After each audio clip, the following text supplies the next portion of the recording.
حضرت علی رضی اللہ عنہ نے فرمایا کہ رزق کے پیچھے اپنا ایمان خراب مت کرو، کیونکہ رزق انسان کو ایسے تلاش کرتا ہے جیسے مرنے والے کو موت۔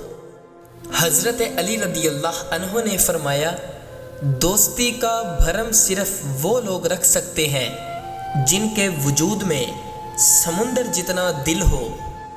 دکھ میں کبھی پچھتاوے کے آنسو نہ بہاؤ، کیونکہ تم وہ خوش نصیب ہو جسے اللہ نے آزمائش کے قابل سمجھا۔ حضرت علی رضی اللہ عنہ نے فرمایا، میری 5 باتیں ہمیشہ یاد رکھنا، بہت کامیاب ہو جاؤ گے۔ پہلی بات، اللہ تعالیٰ کے علاوہ کسی سے کوئی امید نہ رکھنا، کیونکہ اللہ پاک کے علاوہ کوئی ذات نہیں جو کہ تمہاری امیدوں کو پورا کر سکے۔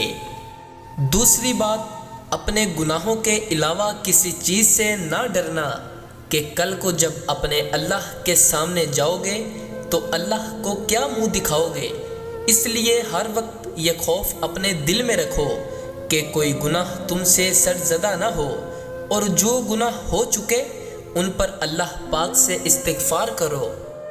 تیسری بات یہ ہے کہ اگر تم سے کوئی ایسی بات پوچھی جائے جس کا تمہیں علم نہ ہو تو یہ کہتے ہوئے نہ شرمانا کہ میں نہیں جانتا۔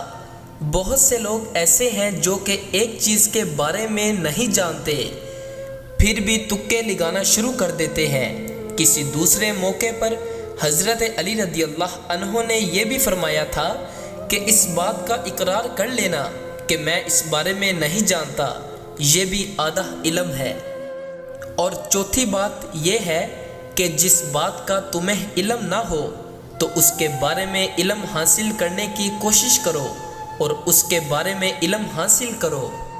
اور آخری بات یہ فرمائی کہ صبر کرو ہر حال میں۔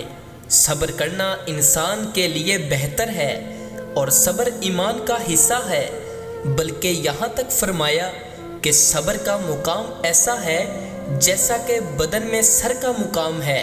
معلوم ہوا کہ صبر کا مقام ایمان کے ساتھ بڑا گہرا تعلق ہے، اس لیے چاہیے کہ صبر کا دامن کبھی نہیں چھوڑنا چاہیے۔